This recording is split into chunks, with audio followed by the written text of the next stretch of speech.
تفسیر اور تعویل میں کیا فرق ہے؟ باطنی تفسیر کی کیا حیثیت ہے؟ تفسیر اور تعویل کے الفاظ ہمارے ہاں تو اب کم و بیش ہم معنی بولے جانے لگے ہیں، لیکن قرآن مجید میں ایسا نہیں ہے۔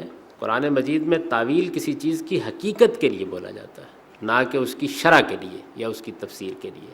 چنانچہ قرآن مجید میں آپ نے دیکھا ہوگا کہ سورہ یوسف میں جب سیدنا یوسف علیہ السلام کے خواب کا مصداق یا اس کی حقیقت سامنے آ گئی تو انہوں نے کہا کہ ابا جان یہ ہے میرے خواب کی تعویل، یعنی اس کی حقیقت سامنے آ گئی ہے۔ تو قرآن میں یہ اس معنی میں استعمال ہوا۔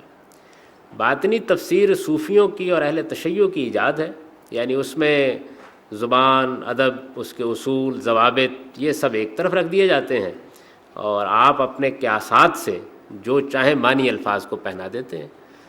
اس طرح کی تفسیریں باقاعدہ تفسیر کے طور پر بھی لکھی گئی ہیں اور ہمارے ہاں لوگ بیان بھی ان کو کرتے ہیں۔ یہ ظاہر ہے کہ ایک بالکل باطل طریقہ ہے، یہ قرآن مجید کے منہ میں اپنی بات ڈالنے کے مترادف ہے، اس کی کوئی علمی حیثیت نہیں ہے اور ہر مسلمان کو اس سے اپنا دامن بچا کے رکھنا چاہیے۔